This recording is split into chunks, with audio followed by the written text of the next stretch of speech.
Assalamualaikum warahmatullahi wabarakatuh. Waalaikumsalam warahmatullahi wabarakatuh. Bismillahirrahmanirrahim. Alhamdulillahirabbil alamin wa bihi nasta'in ala umuri dunya waddin. Wassalatu wassalamu ala asyrafil anbiya wal mursalin sayyidina wa habibina Muhammadin wa ala alihi wa sahbihi ajma'in. La tadarni farda wa anta khairul warithin. Rabbi shrah li sadri wa yassir li amri wahlul 'uqdatam min lisani yafqahu qawli. Amma ba'd. Hadratal mukarramin, segenap para jamaah, khususipun bapak-bapak, ibu-ibu, jamaah majelis taklim Masjid Al-Muttaqin yang dirahmati oleh Allah Subhanahu wa taala. Marilah kita senantiasa bersyukur atas karunia Allah yang telah diberikan kepada kita begitu berlimpah, begitu banyaknya, sehingga kita bisa menikmati senikmat-nikmatnya anugerah dan karunia Allah tersebut. Oleh karenanya kita tingkatkan keimanan dan ketakwaan kita serta amal soleh ibadah kita.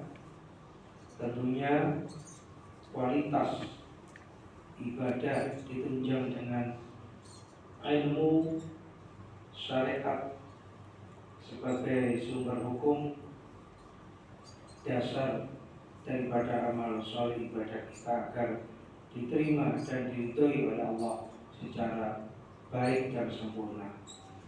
Untuk itu, pengajian ini sebelum kita mulai, mari kita awali dengan niat thalabul ilmi atau ngaji semata-mata untuk syiar agama Allah, agar mendapatkan ilmu yang manfaat dan keridhaan Allah Subhanahu wa taala. Bismillahirrahmanirrahim.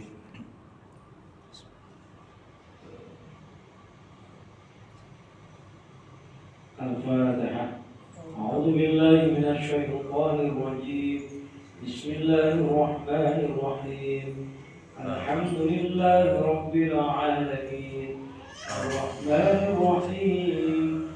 Maliki yaumiddin. Iyyaka na'budu wa iyyaka nasta'in. Ihdinas siratal mustaqim. Siratal ladzina an'amta 'alaihim ghairil maghdubi 'alaihim waladdallin. Amin. Untuk malam ini kajian kita giliran kajian fikih, yaitu hadis yang termaktub di dalam kitab Bulughul Maram.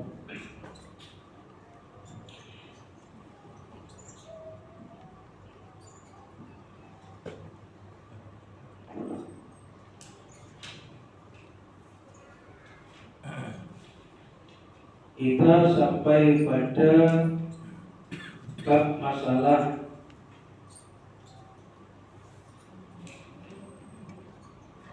yaitu sifat-sifat sholatnya Nabi kita Muhammad Sallallahu Alaihi Wasallam.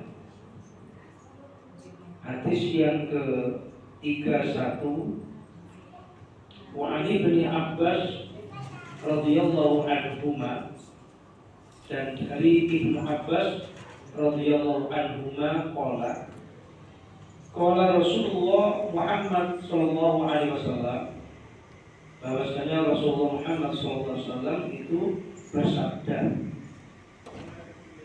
umirtu, diperintahkan aku, an asjuda, untuk melakukan sujud, yakni ketika mengerjakan sholat, ala sab'ati a'udzumin, atas 7 anggota tubuh, alal jabhati, yaitu pertama kening atau yang dikenal orang Jawa batuk, ya. Kalau orang Jakarta jidat, gitu ya. Wa asyara biyadihi, dan Rasulullah berisyarat dengan tangan beliau, yaitu ini. Jadi isyarat ini. Jadi isyarat dengan tangan beliau, yang dimaksud kening itu sini. Ila anfihi, sampai pada hidungnya. Nah, ini hidung. Sampai hidungnya. Jadi para ulama ada yang mendefinisikan hadis ini, kening dan hidung itu satu kesatuan. Karena hidung mengikuti kening. Ada yang berpendapat bahwa kening sendiri, kemudian hidung itu sendiri, yang harus menempel ke tempat sujud atau di lantai. Wal yadaini, dan kedua tangan. Yang dimaksud kedua tangan itu kedua tapak tangan maksudnya. Warubataini, dan kedua lutut. Wa atrafil qadamaini, dan ujung-ujung jari-jari tapak kaki. Muttafaqun alaih. Hadis ini disepakati oleh Imam Bukhari Muslim. Hadis yang disepakati oleh ahli hadis yang dikenal sebagai hadis yang masyhur. Wa fi riwayatin, amarona, diperintahkan kami. Jadi bukan umirtu, tapi dalam hadis yang lain disampaikan amarona. Jadi artinya Rasulullah mengerjakan sholat itu berdasar wahyu. Jadi bukan semata karena keinginan Nabi seperti itu, atau hawa nafsu Nabi, atau rekayasa Nabi, tidak. Jadi kita sholat mulai takbiratul ihram sampai salam, gerakan mulai kita berdiri, rukuk, sujud, itu semuanya adalah karena Rasulullah diperintahkan oleh Allah Subhanahu wa ta'ala. Bahkan bagaimana cara rukuk, bahkan bagaimana cara sujud, semuanya itu berdasar wahyu. Makanya dalam hadis ini disampaikan oleh Nabi, amarona, diperintahkan kami. Ayyuhal ummah. Jadi kalau perintah itu kepada Rasulullah, maka juga berlaku kepada umat Islam. Seringkali kadang khitab itu, perintah itu ditujukan oleh Allah kepada Nabi, tapi itu sifatnya umum, berlaku juga untuk kita semuanya sebagai umat Rasulullah Muhammad Sallallahu Alaihi Wasallam.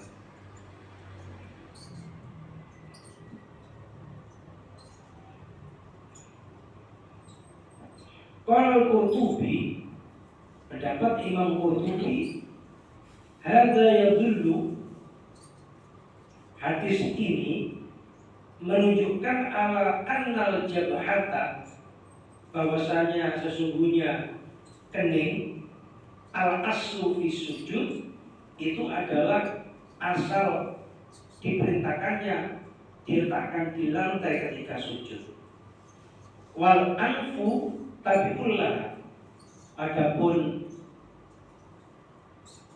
yang namanya hidung itu hanya mengikutinya saja.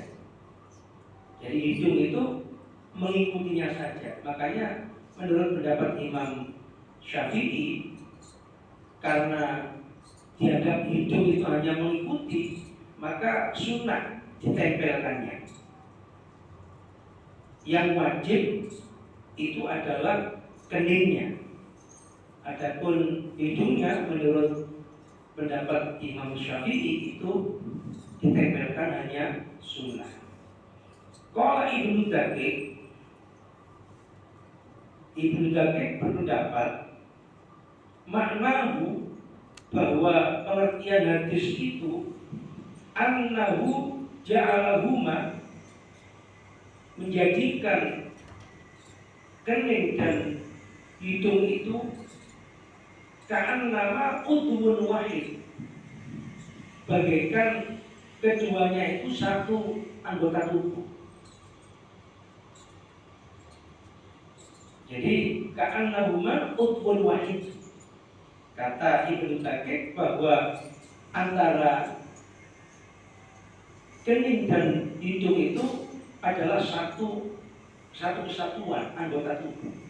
Wa illa, dan jika itu sendiri-sendiri, lakanat al-a'dha'u tsamaniyah.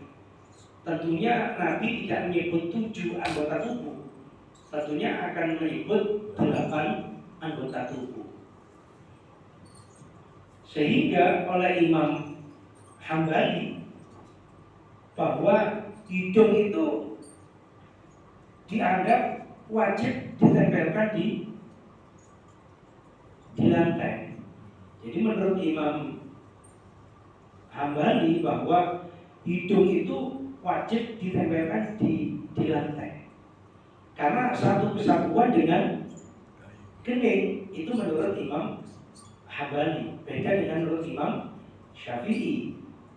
Walaupun satu sumber hukum, satu hadis, tapi cara berijtihadnya itu berbeda, cara menyikapinya pun berbeda. Makanya kalau menurut Imam Syafi'i, kalau memang hidung itu tidaklah wajib ditempel, sehingga kalau hidung itu ditutupi masker, maka sholatnya masih sah.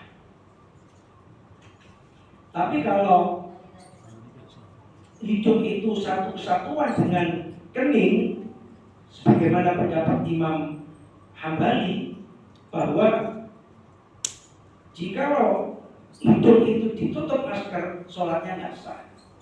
Itu menurut Imam Hambali. Kalau memang dianggap hidung itu satu kesatuan dengan kening.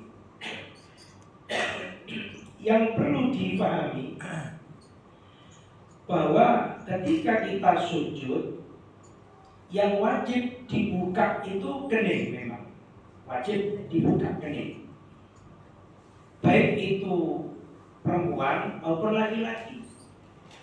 Makanya kalau laki-laki, kopiannya ini harus diataskan, jangan sampai kopiannya ini menutupi keningnya. Demikian pula ibu-ibu, jangan sampai mukenanya itu menutupi keningnya. Bahkan andai kata perempuan itu bercadar, wajib dibuka. Kan ada yang bercadar ya, itu pun juga wajib dibuka. Nggak boleh sholat sambil bercadar, nggak boleh. Bercadar itu manakala seorang perempuan berhadapan dengan laki-laki yang bukan mahramnya. Jadi kalau berhadapan, bertatap muka dengan laki-laki yang bukan mahramnya, itu memang sebagian ulama mewajibkan bercadar. Tapi kalau ketika sholat, maka hendaknya itu dibuka, karena kening ini wajib dibuka. Adapun yang wajib ditutup bagi laki-laki itu lutut. Jadi walaupun kita sujud wajib meletakkan lutut di lantai, tapi harus ditutup. Sebab kalau dibuka itu kan terlihat auratnya, sholatnya akan batal. Jadi lutut ini wajib ditutup. Sedangkan tapak tangan ini untuk laki-laki boleh ditutup, boleh tidak. Jadi misalnya kalau sholat bajunya terlalu panjang, terus sholatnya itu di atas bajunya, ya boleh-boleh saja, tidak apa-apa. Atau ibu-ibu sholat biasanya ketutup mukena, tangannya itu ketutup mukena, ya nggak apa-apa. Karena tangan ini boleh dibuka, boleh ditutup, boleh dibuka, boleh ditutup. Kalau kening wajib dibuka. Hidung menurut Imam Syafi'i boleh ditutup, boleh dibuka. Tapi kalau menurut Imam Hambali wajib dibuka. Lutut semuanya, baik laki perempuan wajib ditutup. Kalau terbuka kan kelihatan auratnya. Adapun tapak kaki itu bagi laki boleh tertutup, boleh tidak. Sehingga kalau semisal ada orang laki-laki sholat mengenakan kaos kaki, sah, tidak apa-apa. Perempuan wajib ditutup. Jadi tidak boleh perempuan terlihat tapak kakinya. Makanya harus mengenakan pakaian yang sampai ke bawah, sehingga ketika dia sujud tidak terlihat kakinya.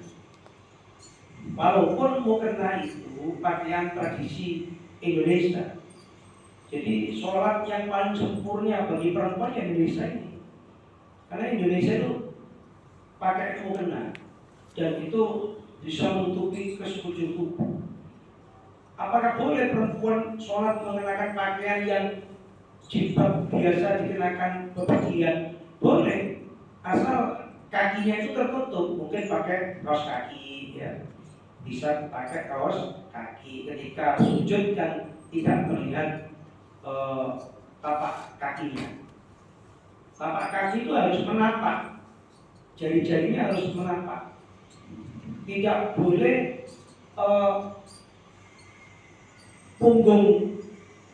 punggung jari-jari itu yang diletakkan di lantai tidak sah. Harus perut daripada jari. Atau diangkat. Nah, diangkat juga tidak sah. Berarti tak nempel. Sujud itu jarak antara kaki satu dengan yang lain itu sejengkal, sekilan. Bukan terlalu lebar, juga tidak terlalu nempel, ya. Nggak lebar juga nggak nempel. Dan harus menapak menghadap kiblat, sehingga kalau diangkat nggak nempel nggak sah. Demikian pula ketika yang ditempelkan itu punggungnya jari-jari, itu juga nggak sah karena tidak memenuhi ketentuan daripada syarat sujud, ya. Sama dengan tapak tangan. Tapak tangan ini kalau menggenggam gitu, ya nggak sah. Karena yang harus diletakkan di lantai itu ya tapak tangan, bukan menggenggam atau bukan gini cakar ayam itu. Tapaknya tidak diletakkan di lantai, tapi cuma hanya jari-jarinya tok gini, itu juga nggak sah. Kalau begini, lengannya ikut sujud gini, sah tapi makruh. Karena Rasulullah melarang jangan sujud seperti anjing, ya, jangan sujud seperti anjing. Jadi kalau sujud itu lengannya begini, itu makruh, termasuk cara duduk. Jadi cara duduk setelah sujud itu ada iftiros, ada tawarruk. Kalau iftiros itu tahiyat awal, kalau tawarruk tahiyat akhir. Dan duduknya itu sebagaimana tawarruk dan iftiros itu. Tidak diperkenankan duduk di atas tumit, ya. Tidak diperkenankan duduk di atas tumit. Itu termasuk juga hukumnya makruh. Perempuan aurat ketika sholat sekujur tubuh kecuali wajah dan tapak tangan. Ya. Sehingga kalau perempuan itu mengerjakan sholat terlihat rambutnya keluar dari mukenanya, itu hukumnya batal. Makanya wajib bagi perempuan tidak hanya mengenakan mukena, tapi pakai kerpus, ikat kepala itu. Jadi rambutnya diikat dulu biar nggak melewet-melewet, lalu kemudian ditutup mukena. Kalau nggak pakai ikat, dikhawatirkan ketika sujud maupun rukuk ketarik-tarik rambutnya jambul kelihatan. Nah itu juga akan membatalkan sholat. Kalau laki-laki aurat ketika sholat itu mulai di atas pusar dan di bawah lutut. Andai kata misalnya nggak ada baju gitu ya, nggak ada baju, sholat hanya mengenakan sarungan saja. Yang penting pokoknya pusar dan lutut sudah tertutup, secara hukum sah, ya, secara hukum sah. Andai kata darurat, pakaiannya basah, misalnya kehujanan, ya, sehingga saya pernah terjadi seperti itu. Di jalanan hujan karena naik sepeda motor, lalu datang ke sebuah masjid. Di masjid itu tidak ada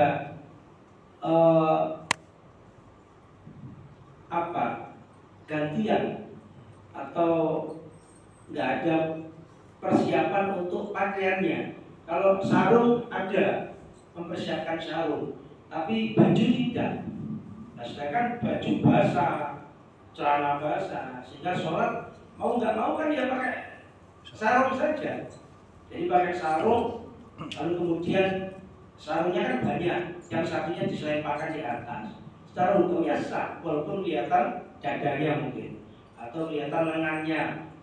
Ya seperti orang melakukan ihram haji atau umroh kan juga begitu. Hanya diubahkan, disarungkan, lalu kemudian diselemparkan satunya. Jadi auratnya itu memang di atas pusat dan di bawah lutut. Itu kalau laki-laki.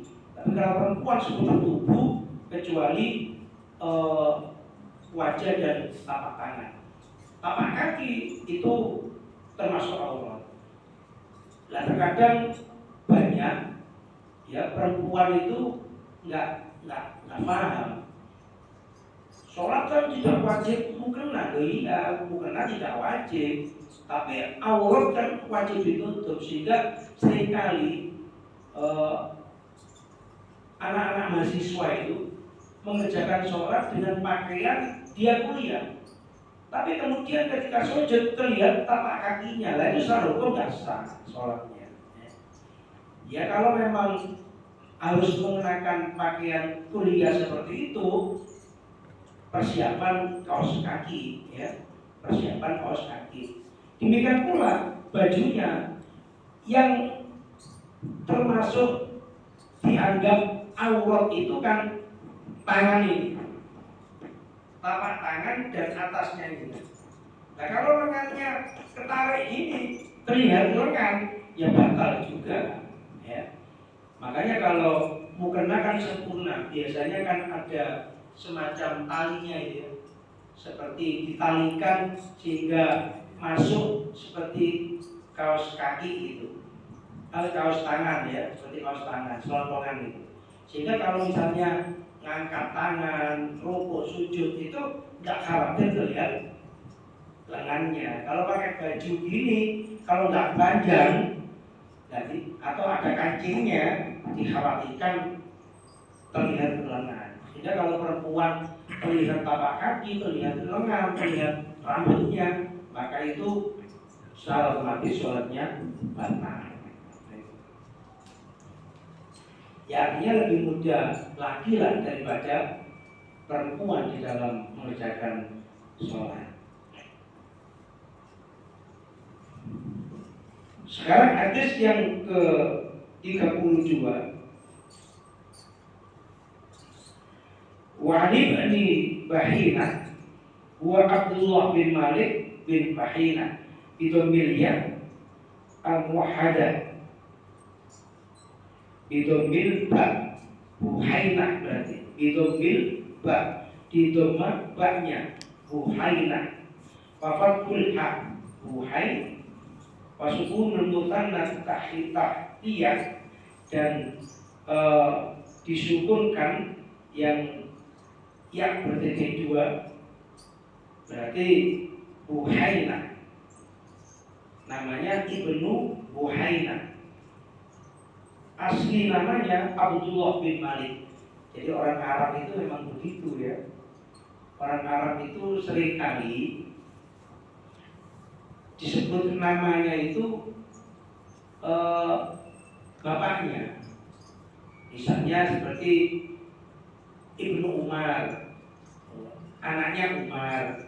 Jadi bapaknya yang disebut, anaknya Umar. Kalau ini anak laki-lakinya Buhaina. Ibnu Abbas, anak laki-lakinya Ibnu Abbas.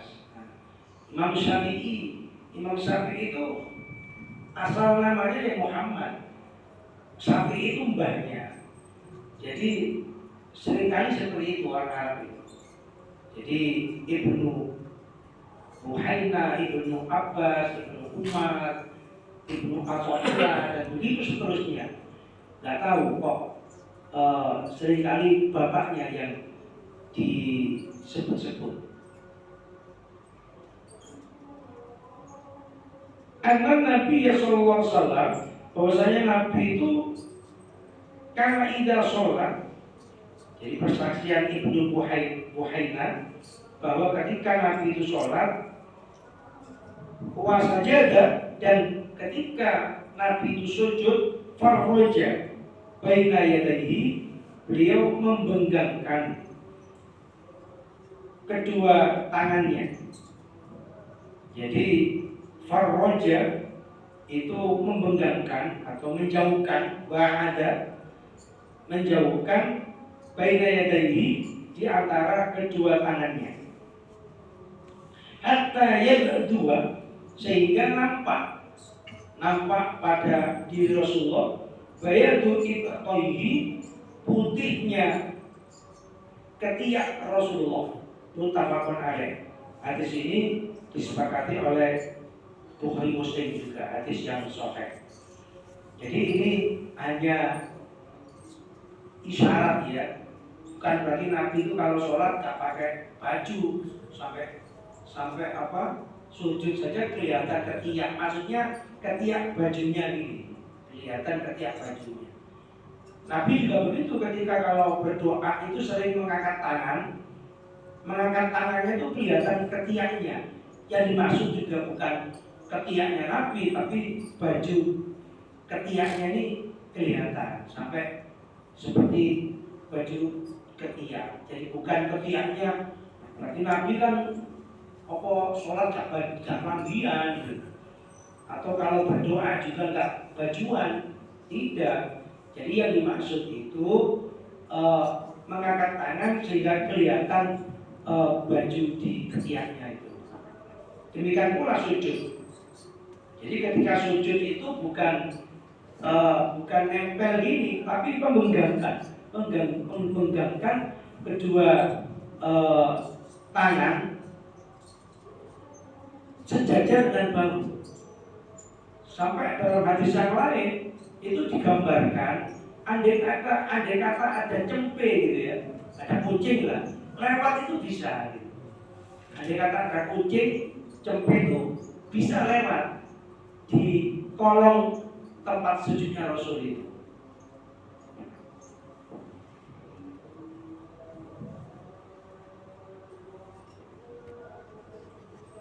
Mungkin perlu praktek ya, perlu praktek. Coba saya praktekkan begini.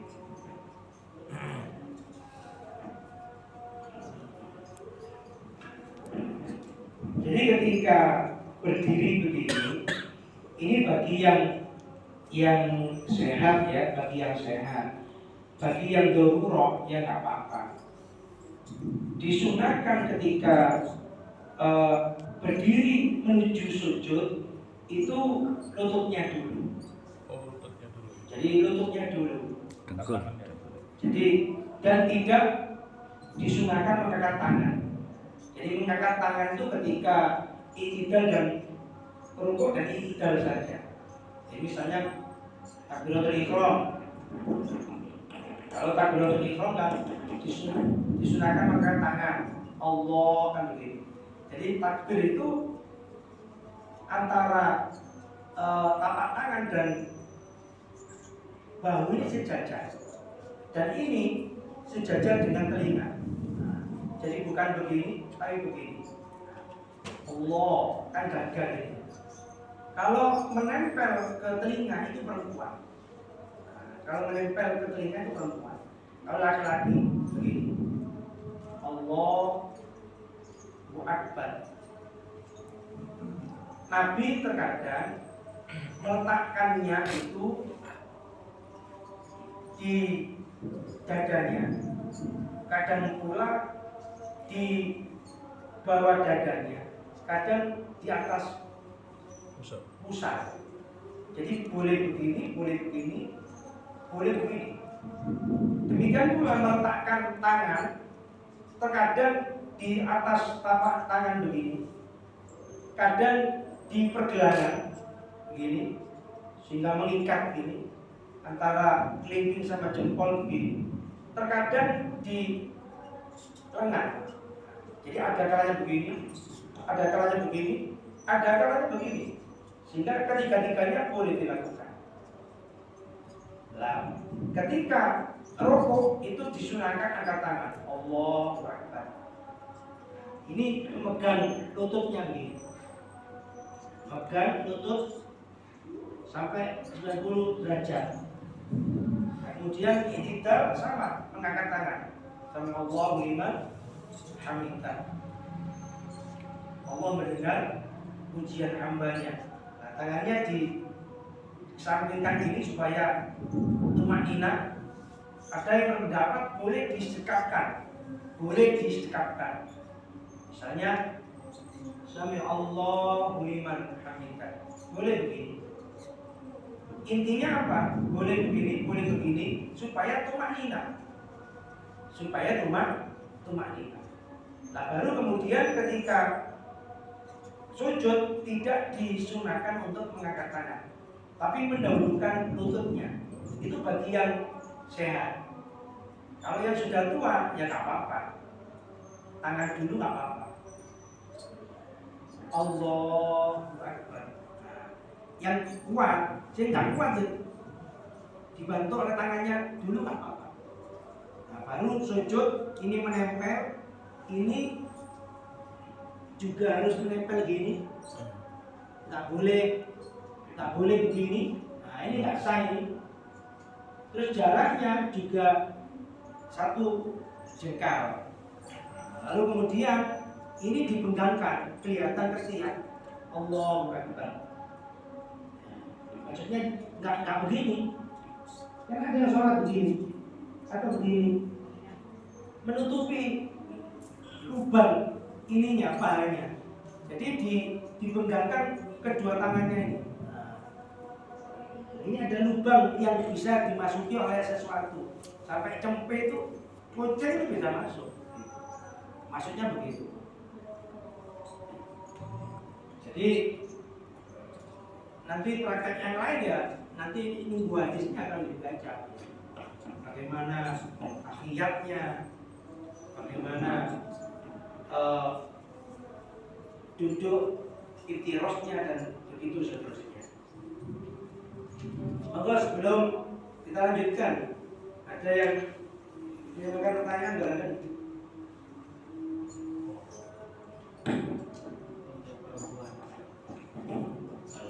Loh ya, kalau perempuan itu memang ada bedanya. Makanya dalam Islam itu perempuan dan laki itu pun dibedakan cara mengerjakan, misalnya takbiratul ihram. Kalau laki maskulin ya bahasanya. Kalau laki-laki itu maskulin, gagah cowok itu Allahu Akbar. Kalau perempuan ya feminim, ditempelkan ini, ditempelkan ke telinganya. Demikian pula ketika rokok. Kalau rokok laki-laki kan dalam kondisi gagah masih ya. Tapi kalau perempuan kedua sikunya itu ditempelkan. Jadi kalau laki-laki tadi kan begini, rokoknya kan begini kan, dibuka ininya. Kalau perempuan begini, ditempelkan ke perutnya gini. Demikian pula ketika sujud ditempelkan ditutup. Jadi artinya nggak ada lubang sama sekali, ditutup ke perutnya. Itu beberapa perbedaan. Sampai kalau laki-laki disunahkan membaca amin keras ketika berjamaah itu, perempuan tidak usah dikeraskan, cukup dibatin saja amin pelan, tak usah didengar oleh yang lain. Jadi banyak beberapa perbedaan yang itu menunjukkan bagaimana seorang perempuan, bagaimana seorang laki-laki. Bahkan dalam kehidupan pun juga begitu kan. Nabi mensunahkan agar laki itu memelihara jenggot, ya. Kalau perempuan kan enggak, laki yang disunahkan pakai jenggot supaya terlihatlah mana cewek mana cowok kan begitu. Demikian pula pakaian, ya. Laki-laki kalungan, gelangan itu kan makruh ya, karena perhiasan itu pada hakikatnya adalah perempuan. Jadi perempuan disunahkan mengenakan gelang, kalung dan sebagainya. Laki malah dihukumi makruh ya. Mantasab bagi qaumin fahuwa minhum. Orang itu kalau menyerupai sebuah kaum, maka dia menjadi kaum itu. Makanya sampai tasabbuh, kita nggak boleh terok-terok atau tiru-tiru atau mendo-mendo, sehingga dikenal dengan banci, waria, bencong macam-macam. Itu secara hukum ya haram, tak boleh ya. Jadi dalam sholat saja diatur sedemikian rupa, apalagi di luar sholat gitu. Ustaz Anwar, demikian. Jadi ada perbedaan ya di beberapa tempat takbir, rukuk, sujud, baik laki dengan perempuan. Monggo yang lain.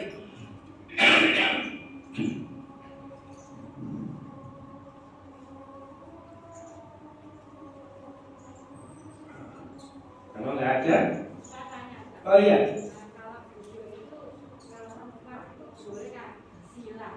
Apa? Oh iya. Selesai sholat terus kita berdoa bersila itu boleh. Setelah sholat. Iya. Oh iya. Jadi kalau setelah sholat, ya tentunya nggak ada larangan kita untuk melakukan sesuatu ya. Kalau dalam sholat kan ada beberapa hal yang makruh tidak untuk kita kerjakan ketika duduk. Misalnya begini. Nah, kalau sakit ya nggak bisa dibahas ya. Nah gini, nah ini makruh ini. Duduk begini ini makruh. Atau gini. Nah, kedua kaki ini diduduki, kedua kaki. Jadi yang sunnah itu kan iftiros begini. Nah, ini iftiros dan tawarruk begini. Nah, ini yang sunnah. Bagaimana kalau bersila? Boleh. Nah, dikata bersila boleh. Nah sekarang bagaimana kalau perempuan setelah sholat bersila? Kan kalau setelah sholat nggak bisa dibahas kan? Karena duduk yang dimakruhkan oleh Nabi itu pertama duduk kaki selonjor menghadap kiblat. Nah ini tapi menghadap kiblat salah. Kalau beliaunya kan nggak menghadap kiblat, selonjor ini menghadap kiblat. Ini makruh. Ini ya. Ini yang hendaknya dihindari. Yang kedua begini. Apa ini? Dongkrong. Nah ini kalau perempuan dongkrong ya nggak boleh. Laki aja nggak boleh, apalagi perempuan. Kalau sila nggak apa-apa. Duduk begini kelihatan bu. Nah ini yang makruh itu. Ini pertama gini menghadap kiblat, dua begini, dan yang ketiga begini. Nggak tahu ini makruh juga. Adapun yang diperbolehkan ya sila ini, baik laki maupun perempuan nggak apa-apa. Atau iftiros dan tamarruk begini, bersimpuh gini kan. Ketika Rasulullah SAW itu ketika di Sidratul Muntaha menghadap Allah, ya posisi beliau begini. At-tahiyatul mubarakatuh salawatu thayyibatulillah. Jadi pun insyaallah assalamualaikum ayuhan nabi wa barakatuh. Terus yang Nabi pun kula mawon Gusti umat kula assalamu alaina wa ala ibadillah sholihin. Itu posisi beliau ketika Mi'raj. Dan itu diperintahkan untuk dilakukan dalam sholat juga. Makanya yang enggak ada kan gini. Kalau gini kan sombong. At-tahiyatul mubarakatuh. Oh sombong kan gini. Nah, sobat dengan tahlilan banyak orang sila dengan gini kan ya. Termasuk Jumatan itu makruh. Ngomong Jumatan memang begini. Kalau silo gini tak apa-apa. Ada silo si makruh itu. Saya dulu sering dimarahi abah saya kalau saat kecil ditampel ya ini. Wah ini silo makruh ini ya. Tak ilo ada yang jongkok. Cek kelihatan ininya kan. Apa? Gak sopan gitu ya. Gak sopan. Jadi dulu saya sering kecil ya gini. Apa saja. Tak ilo ada jomono. Ya silo gini. Jadi memang ada dalam Islam itu sampai sedemikian rupa diatur. Cara duduk aja diatur. Bahkan dulu gimana kalau kompusi lo asal nggak mendongkrong atau selonjor menghadap kiblat gitu. Atau yang sering gini biasanya saya begini dulu anak kecil tuh malah ditampil gini terus jatuh. Duduk paling enak. Apa? Duduk paling enak. Gitu ya. Ya itu termasuk makruh juga katanya. Makanya yang mubah begini boleh apa-apa. Kalau makan tuh sunahnya begini. Oh. Nabi itu kalau makan kan begini ya. Biasanya kan kalau tubaan lengser gitu. Ini. Orang Jawa malah jigang ya Ustaz. Apa? Orang Jawa kan malah jigang kayak gitu. Kalau makan silo kan ya nggak apa enak ya. Kan nggak apa enak. Mau yang lain? Cukup? Karena sudah bisa. Kemarin libur karena saya bepergian sehingga nggak bisa datang. Hari ini tadi posisi saya di Sidoarjo. Ini cabut ke sini, jadi mandi di sini, saya di sini supaya nggak terlambat maksud saya. Demikian, mudah-mudahan kita semuanya diberikan oleh Allah ilmu yang manfaat. Amin. Saya selang seling ya kajiannya fikih, tafsir supaya memahami keduanya baik Quran maupun hadis. Mungkin minggu depan saatnya tafsir. Mari kita tutup dengan doa majelis. Subhanallahumma wa bihamdika asyhadu an la ilaha illa anta astaghfiruka wa atubu ilaik. Assalamualaikum warahmatullahi wabarakatuh. Waalaikumsalam warahmatullahi wabarakatuh.